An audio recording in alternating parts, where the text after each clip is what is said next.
ಶುಭೋದಯ. ಶೃಂಗೇರಿ ಸುದ್ದಿಗೆ ಸ್ವಾಗತ. ಓದುತ್ತಿರುವವರು ಚಂದ್ರಮೋಹನ್ ಮಕ್ಕೀಮನೆ. ಶ್ರೀ ಪರಾಭವನಾಮ ಸಂವತ್ಸರ ದಕ್ಷಿಣಾಯನ ಗ್ರೀಷ್ಮ ಋತು ಆಷಾಢ ಮಾಸ ಕೃಷ್ಣ ಪಕ್ಷ ಷಷ್ಠಿ ರೇವತಿ ನಕ್ಷತ್ರ ದಿನಾಂಕ 4/8/2026 ಮಂಗಳವಾರ. ಮುಖ್ಯಾಂಶಗಳು. ರೈತ ಸಂಘದಿಂದ ಮನವಿ. ಗುರುಪೂಜಾ ಕಾರ್ಯಕ್ರಮ. ಸುದ್ದಿಗಳ ವಿವರ. ತಾಲೂಕಿನ 22 ಗ್ರಾಮವನ್ನು ಪರಿಸರ ಸೂಕ್ಷ್ಮ ವಲಯದ ವ್ಯಾಪ್ತಿಗೆ ಸೇರಿಸುವ ಸರ್ಕಾರದ ಕ್ರಮವನ್ನು ಕೈಬಿಡುವಂತೆ ರೈತ ಸಂಘ ಸರ್ಕಾರಕ್ಕೆ ಸೋಮವಾರ ತಹಶೀಲ್ದಾರ್ ಮೂಲಕ ಮನವಿ ಸಲ್ಲಿಸಿದೆ. ಈ ಸಂದರ್ಭದಲ್ಲಿ ಮಾತನಾಡಿದ ರೈತ ಸಂಘದ ಅಧ್ಯಕ್ಷ ಕಾನವಳ್ಳಿ ಚಂದ್ರಶೇಖರ್, ಈ ಗ್ರಾಮದಲ್ಲಿ ನೂರಾರು ವರ್ಷದಿಂದ ಬದುಕುತ್ತಿರುವ ಕುಟುಂಬಗಳು ಕೃಷಿ ಮತ್ತು ಇತರೆ ಸಾಂಪ್ರದಾಯಿಕ ಚಟುವಟಿಕೆ ನಡೆಸಿಕೊಂಡು ಜೀವನ ಸಾಗಿಸುತ್ತಿದ್ದಾರೆ. ಕೃಷಿ ಚಟುವಟಿಕೆಗೆ ಈ ಯೋಜನೆಯಿಂದ ತೀವ್ರ ತೊಂದರೆಯಾಗಲಿದ್ದು, ಅರಣ್ಯ ಇಲಾಖೆಯ ಕಾನೂನು ಈಗಾಗಲೇ ರೈತರನ್ನು ಸಂಕಷ್ಟಕ್ಕೆ ದೂಡಿದೆ. ಪರಿಸರ ಸೂಕ್ಷ್ಮ ವಲಯದ ವ್ಯಾಪ್ತಿಗೆ ಬಂದಲ್ಲಿ ಕಾನೂನು ಮತ್ತಷ್ಟು ಬಿಗಿಯಾಗಲಿದ್ದು, ರೈತರ ಬದುಕು ಅಯೋಮಯವಾಗಲಿದೆ.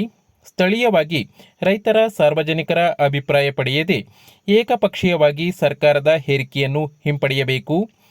ಹವಾಮಾನ ಆಧಾರಿತ ವಿಮೆ ಕಂತು ಪಾವತಿಸುವ ಅವಧಿಯನ್ನು ಆಗಸ್ಟ್ 30ರವರೆಗೆ ವಿಸ್ತರಿಸಬೇಕು ಎಂದು ಮನವಿ ಮಾಡಿದರು.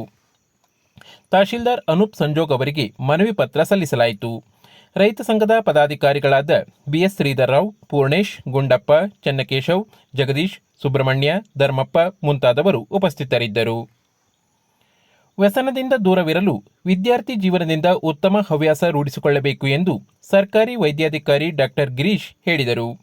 ಸರ್ಕಾರಿ ಪದವಿ ಕಾಲೇಜಿನಲ್ಲಿ ಸೋಮವಾರ ರಾಷ್ಟ್ರೀಯ ಹಬ್ಬಗಳ ಸಮಿತಿಯಿಂದ ಏರ್ಪಡಿಸಿದ್ದ ಡಾಕ್ಟರ್ ಮಹಾಂತ್ ಶಿವಯೋಗಿ ಜನ್ಮದಿನಾಚರಣೆ ಅಂಗವಾಗಿ ವ್ಯಸನಮುಕ್ತ ದಿನಾಚರಣೆ ಕಾರ್ಯಕ್ರಮದಲ್ಲಿ ಮಾತನಾಡಿದರು.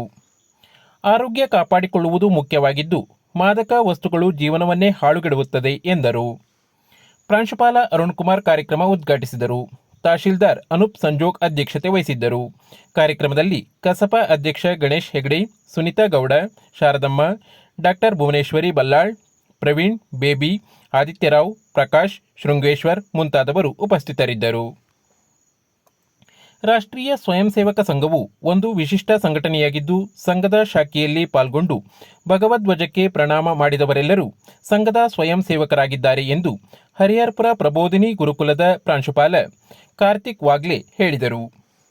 ಪಟ್ಟಣದ ಜಿಎಸ್ಬಿ ಸಭಾಂಗಣದಲ್ಲಿ ಭಾನುವಾರ ನಗರ ಶಾಖೆಯಿಂದ ಗುರುಪೂಜಾ ಮಹೋತ್ಸವದಲ್ಲಿ ಮಾತನಾಡಿದರು. ಇದೇ ಸಂದರ್ಭದಲ್ಲಿ ಗುರು ಕಾಣಿಕೆ ಸಲ್ಲಿಸಲಾಯಿತು.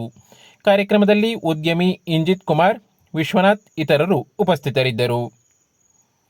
ತಾಲೂಕಿನ ಎಸ್ಎಸ್ಎಲ್ಸಿ ಮತ್ತು ಪಿಯುಸಿಯಲ್ಲಿ ತಾಲೂಕಿನಿಂದ ಹೊರಗೆ ವ್ಯಾಸಂಗ ಮಾಡಿದ ಬ್ರಾಹ್ಮಣ ಪ್ರತಿಭಾವಂತ ವಿದ್ಯಾರ್ಥಿಗಳಿಂದ ತಾಲೂಕು ಬ್ರಾಹ್ಮಣ ಮಹಾಸಭಾದಿಂದ ಅರ್ಜಿ ಆಹ್ವಾನಿಸಲಾಗಿದೆ. ಪಿಯುಸಿಯಲ್ಲಿ 95% ಹಾಗೂ ಎಸ್ಎಸ್ಎಲ್ಸಿಯಲ್ಲಿ 90% ಅಂಕ ಗಳಿಸಿದ ವಿದ್ಯಾರ್ಥಿಗಳು ಅಂಕಪಟ್ಟಿಯೊಂದಿಗೆ ಆಗಸ್ಟ್ 20ರೊಳಗೆ ಅರ್ಜಿ ಸಲ್ಲಿಸಬಹುದಾಗಿದೆ ಎಂದು ಪ್ರಕಟಣೆ ತಿಳಿಸಿದೆ. ಜಾಹೀರಾತು. ಪಟ್ಟಣದ ವಾಗ್ದೇವಿ ಅಕಾಡೆಮಿ ಕೋಚಿಂಗ್ ಇನ್ಸ್ಟಿಟ್ಯೂಟ್ನಿಂದ ಸ್ಪೋಕನ್ ಇಂಗ್ಲಿಷ್ ಕ್ಲಾಸ್ ಆರಂಭಗೊಳ್ಳಲಿದೆ. ಆಸಕ್ತರು ಸಂಪರ್ಕಿಸಿ 9606540543. ಪ್ರಧಾನ ಸಂಪಾದಕ ಕೆಎಲ್ ಗೋಪಾಲಕೃಷ್ಣ, ಸಹಕಾರ ಕೆವಿ ರಮೇಶ್, ತಾಂತ್ರಿಕ ಸಹಕಾರ ಮಿಥುನ್ ಗುಡ್ಡೆ ತೋಟ ಮತ್ತು ಸೌಮ್ಯ ವಿಜಯಕುಮಾರ್. ಜಾಹೀರಾತು ಮತ್ತು ಪ್ರತಿಕ್ರಿಯೆ ನೀಡುವವರು ಶೃಂಗೇರಿ ಸುದ್ದಿ ಕೇಳಲು ನಿಮ್ಮ ಹೆಸರು, ವಾಟ್ಸ್ಆಪ್ ಸಂಖ್ಯೆಯನ್ನು 9448843831ಗೆ ವಾಟ್ಸ್ಆಪ್ ಮಾಡಿ. ವಂದನೆಗಳು.